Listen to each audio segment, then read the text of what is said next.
Pong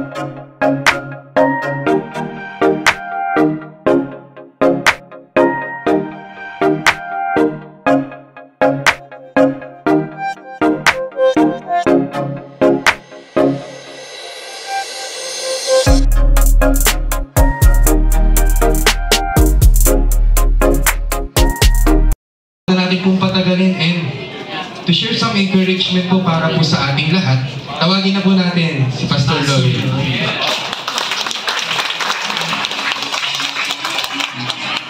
Alright, so pakalaman natin si Harold sa Rodel. Thank you. So parang family day lang naman to, but siguro yung kakaiba rito ay we get to share the word, meet some new friends, ganyan.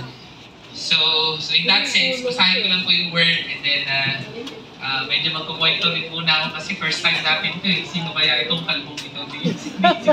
Sino kaya ito? But I'll just read the word. Acts 16, sabi nun, Paul came also to Derbe and to Lystra. A disciple was there named Timothy, Acts 16 po ito, the son of a Jewish woman who was a believer, but his father was a Greek. He was well spoken of by the brothers of Lystra and Iconium. Paul wanted Timothy to accompany him, and he took him and circumcised him because of the Jews who were in those places. For they all knew that his father was a Greek. As they went on their way through the cities, they delivered to them for observance the decisions that had been reached by the apostles in Jerusalem.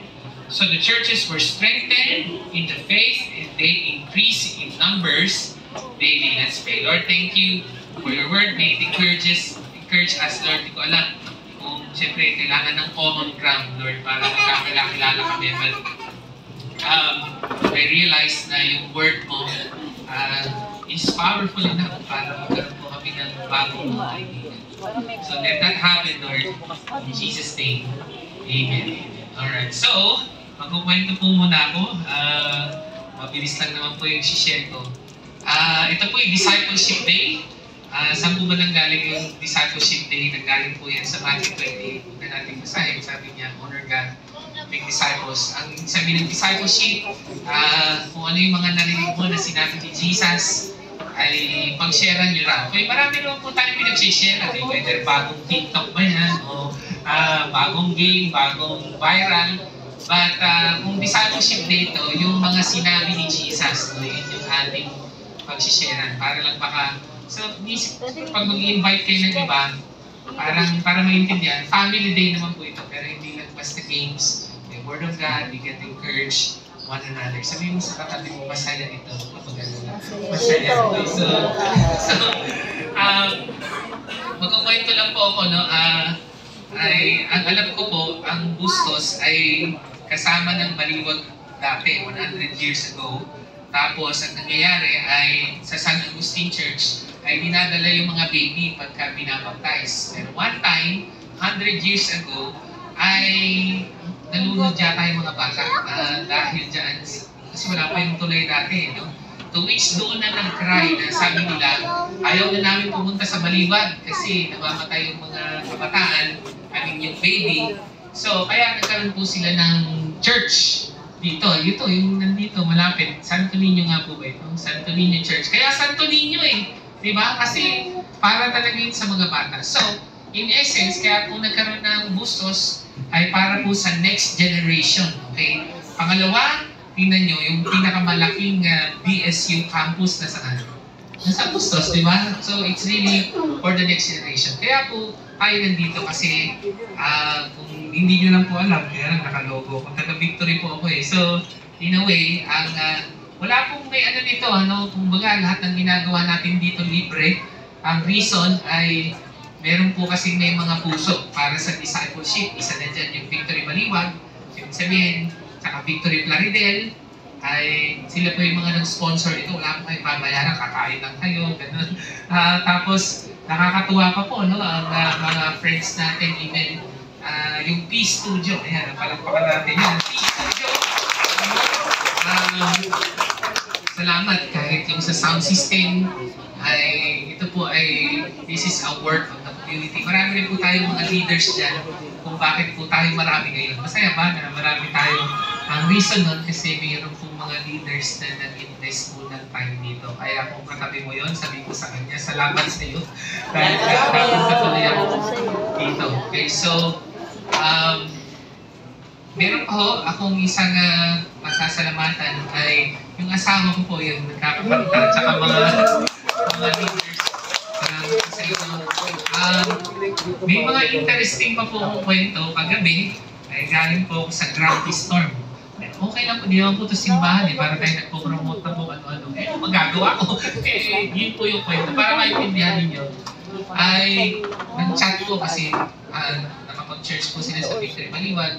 And they have a heart for, sabi nila, they have a heart na, gusto namin yan, Bible study, discipleship sa Bustos. So, nakausap namin sila kahapon. Nakakatuwa nga, teary-eyed pa. Basta, Pastor, use it as often as you want in remembrance of the Lord. Na parang ganun din. Parang communion yun. But, actually, ganyan sila. Si Kay, tsaka si Daniel. Kaway-kaway nga kayo dyan. Kay, Daniel, si Pastor. Katabi lang yung Ricos dyan, sa may, so, nakakatuwa kasi minsan pagka ganito, hindi ko alam kung may dadating sabi ko, ano tayo mangyayari dito? And yet, you see, napaka-faithful ni Lord. Napakagaling ng mga, ito nga po yung Peace Studio, nakakatuwa po yan, sina Patrick, sina Randel. But PM na lang bigla, sabi nila, gusto po namin mag-set up sa aming Mother Church. Mother Church, wow! Yung Victory. Sabi ko, tama-tama naman kasi nagsisimula tayo sa Bustos. So, long story short, ay si Lord po mahala sa lahat. At, nakakatawa kilala niyo po ito, dito lang yan naman, Go Chicha Rose. Si Jeline, kilala niyo po yan, dito yung sa may clock tower. Ayan, so, maliit pa po tayo, kaya pwede pa po tayong mga name drop. Kasi, konti lang naman tayo. Actually, marami pa ako nakikita. But just the same, para lang po maintindihan niyo bakit kayo dito. Okay, so, ang dahilan kung bakit kayo nandito ay gumamit si Lord. Napakatapong tao para tayo makarating lahat dito. So, I encourage you doon according sa binasa nating verse ay una, gusto kong i-highlight yung verse 3, Paul wanted Timothy to accompany him and he took him in. So, I think yung first word na gusto ko pong i-highlight ay accompany. Okay, sabihin niyo po, accompany. Ang ibig sabihin ng accompany, samahan mo nga ako. Yan, okay. So, pag nagtatanong kayo, ano kaya tungkol saan kaya yung discipleship? Sinama ka lang. Okay, so, alam niyo po, maganda lang kung mag-aral ng salita ng Diyos na parang ganito, classroom setting. Pero sa totoo lang, naantok na kayo. Alam ko na, malapit na. Nasisinaw lang kayo sa noo ko. Kaya po minsan maganda po yung mga discipleship group. Kasi nga, parang, lang siya yung bang, kasi ngayon, napapanis na yung laway nyo. Walang nagsasalita. Tapos, hindi naman kayo makasagot, Pero mamaya, po tayo, mag-discipleship groups. Habang kumakain kayo ng burger, yan, mga ganyang itsurahan, So, accompany. So actually, kaya ka nandito kasi may nagsabi sa'yo, samahan mo nga ako. Yan. So, paano natin yun? Basahin natin yung verse na nakita naman natin yung verse. Basta si Paul, meron siya yung next generation. Di ba? Santo Niño, the next generation. Kailangan yung next generation ay niyayakag-yakag natin. Nakakatuwa nga, may mga bata-bata dyan, napansin ko. So, next time, may kids church na rin tayo dito. Patatanggalin na natin itong dingding. Hindi ko alam, o kaya doon tayo sa Grumpy Store. Basta kung gusto niyo po, basta pupuntahan namin kayo. Kayo lang po ay magsabi. Siguro, balang araw, bullet day. Alam niyo yung balang araw? Bullet day. Kasi kung pag ang simbahan po nangyayari, linggo-linggo po nagdinig. May ganun po yung nangyayari. Pero sa ngayon, pwedeng once a month or once every 2 months, depende po.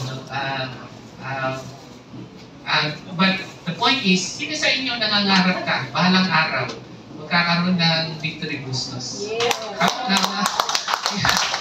kailangan ipakita kung, malaman kung ano na po yung ginagawa ni Lord dito, kaya tayo merong discipleship day. So, accompany. So, kung meron uling discipleship day kayong malilinig, huwag po kayo kung ano-ano sinasabi. Halika, makikinig tayo ng banal na salita ng Diyos. Totoo naman yan, kaya baka hindi ka samahan. Samahan mo ako sa Jollibee or I don't know, kung paano niyo po mas malayaya, parang family day naman po. So yun po yung una. Okay? Number 2 na gusto ko pong pag-share natin ay clarity. Okay, sabihin niyo po clarity. Okay, so according to the verse, ay sinama niya si Timothy upang klaruhin ang mga ilang katuruan noong panahon na yun. Okay? So, alam nyo, ang maganda po dito, lahat naman po tayo may paniniwala sa buhay. Tama po ba? Yung nang bata, pagka tinanong mo sa Mr. Pogi, gusto pa ba yun? Sabi niya, ano ang motto? What's your motto? Di ba lahat naman tayo may motto? Kaya lang, kung hindi po yan align sa salita ng Diyos, mas malamang, meron po yung mga, siyempre, hindi magre-resulta ng ayos. No? So, in a way, kaya po in-accompany ni Paul si Timothy, the next generation, kasi habang sila po ay nag-uusap, nakikipag-usap sa iba, ay nagiging klaro ang mga katuruan ng Biblia. Okay? Ang tawag po dito ay relational discipleship. Alam niyo, marami pong discipleship, no? Pag sinabi yung discipleship, di ba, parang minsan naisip niyo may Bible, tapos papalo sa ulo mo, ganun ba yun? Hindi. Ang nakakatuwa po sa Acts 16 ay relational discipleship. Habang tayo nag-accompany sa bawat isa, pinag-uusapan natin ang mga sinabi ni Kristo, lalo pong nagiging clear ang mga turo ni Jesus Christ. Okay, so, ano pong na-achieve dito sa Discipleship Day? We accompany one another with yung clarity, no, kalinawan ng mga tinuturo ni Jesus through relational discipleship. Marami pong discipleship, pero kami po ay napaka-naniniwala sa relational discipleship. Kaya nga may pa-games tayo, meron pa chocolate, may pa-burger, yung mga gano'n. Kasi napakalaking tulong po na maging clear ang mga turo ni Jesus kapag ka may relationship. Okay, so relational discipleship. Now, ano po ang nangyari? Nung accompany, tapos clarity, ang nangyari na susunod na third point ay sabi ng verse 5, they were strengthening the faith. So yun pala, meron po ba dito ng minsan lang, alam ko laging malakas yung pananampalataya niyo. Sino sa inyo minsan nanghihina ang inyong pananampalataya? Minsan. O, di ba? Sino sa inyo madala? Kailangan linggo-linggo, strengthen. Kaya nga may simbahan, kasi nga, linggo-linggo nanghihina yung faith natin. Pero sa ngayon, hindi po natin kaya, baka doon muna kayo sa Victory Baliwag, sa Victory Plaridel. But the point is, pagka po nagsama ka, no, accompanying, tapos pangalawa ay naging clear ang mga turo ni Jesus, lumalakas daw po yung faith ng bawat